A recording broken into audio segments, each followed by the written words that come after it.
Jangan lupa subscribe, like, and share. Kita ingin mengusung nomor sekian, dah sampaikan saja. Saya yang mau ikut saya pilih nomor sekian. Kenapa? Karena saya ada deal-deal politik untuk agama dengan itu. Itulah yang dilakukan oleh Ustaz Abdul Samad kita hari ini. Nak ikut silakan, tak nak ikut jangan banyak komentar pula lagi. Oh ni dah kacau ni, Ustaz tak ikut, Ustaz sudah ikut kampanye, ni dah kacau ni katanya. Yang bercakap itu tak ada bandingannya dengan Ustaz Samad tu dah. Ya, tak usah kita komentari. Sesuai ikuti, tak sesuai diam saja. Apa banding kita dengan Ustaz Samad? Punya jemaah pun tidak, pandai ceramah pun tidak, pandai mengaji pun baru belajar tamat Iqra 6. Saya tahu saya orangnya, mengaji pun boleh potan. Apa komentar pula, komentar yang tak elok di Facebook itu terbaca oleh beliau, terbaca orang disampaikan ke beliau. Tahu pula beliau ni duduk di pengajian saya dulu ni kata dia. Jadi kan agak apa bahasa kita, taibo di tuan guru tu, biar saja lah, itu kan hak politik beliau, silakan saja. Sesuai kita ambil, tak sesuai kita diam, jangan banyak komentar pula. Karena di sini kita ramai ni, saya ingin memberikan pandangan bahawa Ustaz Abdul Samad itu melakukan menentukan daripada beberapa pilihan-pilihan kepada bupati atau wali kota itu. Saya sendiri sudah pernah bertanya langsung. Beliau jawab ada 11, kalau tak salah, janji beliau dengan calon tadi. Jadi beliau tidak asal-asal mendukung saja. 11 calon, 11 perjanjian deal politik beliau dengan calon tadi. 11 itu tidak ada satu pun urusan pribadi beliau, proyek beliau pun tak ada satu pun. Ini dengan calon yang ini ya, maksud saya yang calon yang sudah beliau dukung ini tak ada. Itu semua berkaitan dengan agama dan sosial masyarakat, tak ada urusan beliau. Dan malah biar bapak ibu tahu juga, setiap beliau diundang ikut hadir dalam pemenangan salah satu calon wali kota bupati ini, itu beliau tidak dipungut atau tidak menerima uang. Biasanya kita ni ustaz kan kemana-mana setelah ceramah dikasih amplop, tapi untuk itu beliau tidak terima supaya tidak terjadi fitnah. Saya ingin telinga-telinga yang tipis kalau ada di kita ni, tebalkan tu sedikit, sampaikan ke orang tu. Ini dia. Kalau tak percaya, jumpai beliau. Sekarang beliau di Pekanbaru, jumpai, tanya. Jadi jangan kita ikut pula menebar-nebar fitnah. Kita dulu pernah mengaji dengan beliau, duduk setiap pengajian beliau.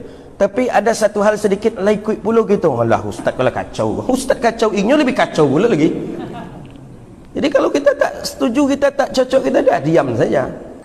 Dianggap Ustaz Abdul Somad datang membaca doa, foto-foto, lalu sesudah duduk wali kota Abdul Somad pun hilang.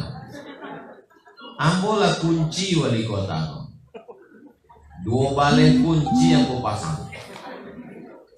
Tidak akan kami beri dukungan kalau tidak ada kontrak politik. Pertama, pasangan Haji Herman Sapar Buya Marpendi kalau mengeluarkan kebijakan mesti melibatkan tokoh adat, nenek mama, alim ulama, jadi pandai.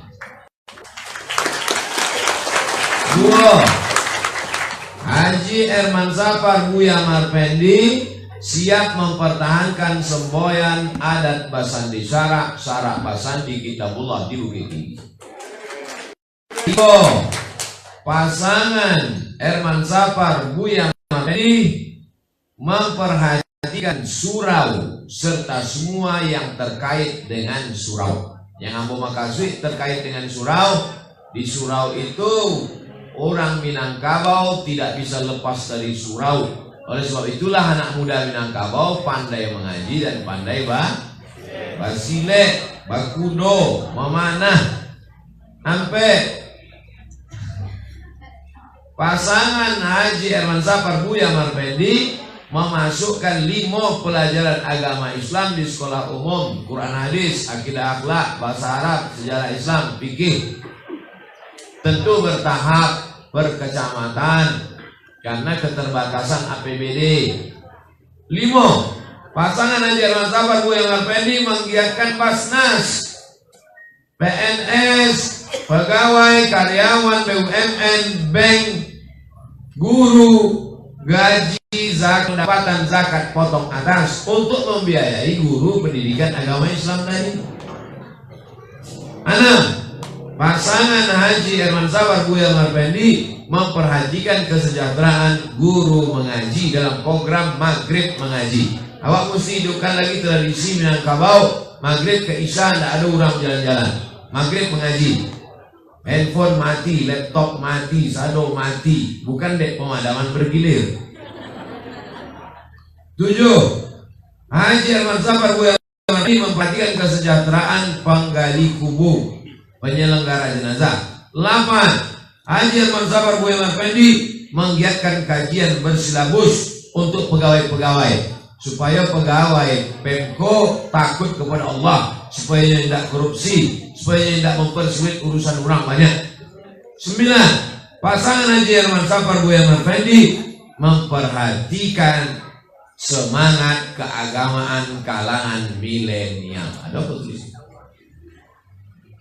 10. Pasangan Haji Herman Sabar Buya Marpendi mesti didampingi oleh ulama.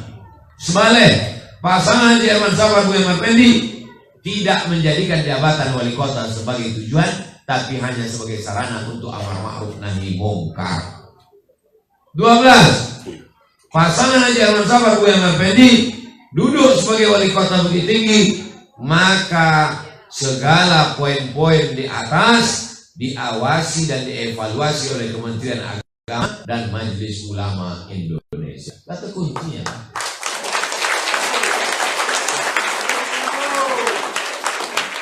Ustadz Jelfatullah standby di Sumatera Barat. Ustadz Tengku Zulkarnain memantau dari Jakarta. Aku rakyat dari Pekanbaru 3 kali di sekolah di bungkus. Kan jauh Pekanbaru. Jangan bayangkan ada calon bupati, calon gubernur, calon wali kota ingin jadi wali kota tapi tidak terkenal, tidak populer, lalu dimintalah ustadz artis datang mensupport. Bukan begitu guys. Ini ceritanya beda. Mau ceritakan ya, lain dengan Ustadz Jelfatullah, kau senior Rambo di Al-Azhar Kairo. Kami sama-sama di Mesir dulu. Inyo mencari jamaah, dipantaunya jamaah, dicarinya jamaah dan paling takut pada Allah, dan paling banyak pikinya supaya tidak korupsi, dan nan paling ganteng. Sesudahnya dapet, dirayunya, mau ndak jadi wali kota Bukit Tinggi? Bukan langsung dijawabnya, mau ndak jadi wali kota? Mau jawab mau aja atau mau banget ya? Ndak mau jadi wali kota dulu. Tapi di ikolah cara menolong agama Allah. Kalau ingin dapat capek masuk surga, pahala berlipat ganda, jadi wali kota. Akhirnya berhasil dirayu, lalu dipanggillah Hambo oleh Ustadz Jelfatullah. Adinda support Iko, siap komandan. Itulah mau kamu datang tiap-tiap bulan. Kami hantar ke KPU, kami iklankan, kami doakan tiap malam. Kami indah ada kota yang paling selalu aku datang mengiklankan calon kepala daerah kecuali Bukit Tinggi.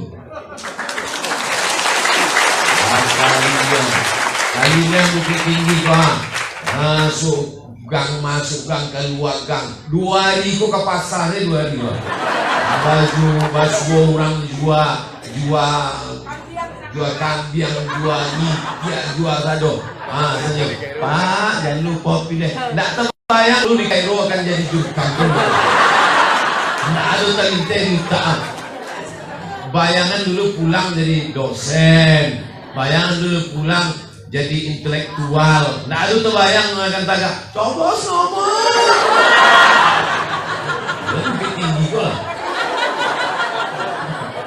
Ditampek-tampek lain kami jago warna wibawa. Bukit Tinggi kok habis satu wibawa. Masuk ke pasar. Ambo kalau ditampek lain, ambo orang yang datang minta salam kamu. Cari video-video. Di Bukit Tinggi kok ke pasar, ambo lu datang. Baru pot nih saya. Apa? Yang lupa ya. Habis. Di Brunei Darussalam, ambo ceramah 5 menteri di Mukomo. 5. Selesai ceramah, baragui orang mengajar tanah ingin salam. Di Bukit Tinggi kok, ambo nunggu lo kentang lo. Habis. Kasih daging. Lamu lo kentang, ndak lamunya salam. Habis harus gue di dia.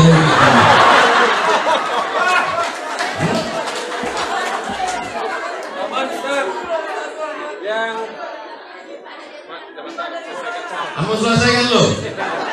Lah, nang kedua pertanyaan Adinda milenial tadi, milenial mesti membuat komunitas sesuai dengan ketertarikan masing-masing. Ini komunitas apa? Kami komunitas bikers yang suka pakai Honda. Ayo. Iko komunitas apa? Komunitas hijabers. Oke. Iko komunitas apa? Komunitas mantan petato. Ayo. Iko komunitas mantan bencong. Ayo lah, lambai-lambai saja. Iko komunitas. Nah, sesudah membuat komunitas iko, barulah dibimbing cara baca Quran, baca sembayangnya, baca taksinnya, baca ekonominya. Masalah ekonomi, Haji Herman Sapar kok merantau dari Bukit Tinggi ke Bandung, dari mulai bisnis yang ketek sampai properti nang gadang, sampailah sukses. Tapi suksesnya bukan untuk kampung orang, pulang membangun Bukit Tinggi.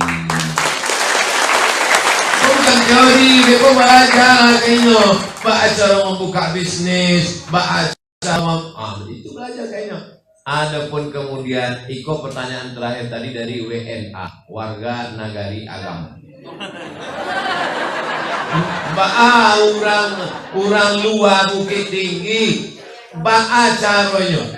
Mandalla ala khairin falahu mithlu ajri fa'ilihi. Siana menunjukkan orang ke jalan kebaikan, orang itu baik-baik, inyo mendapat pahalanya.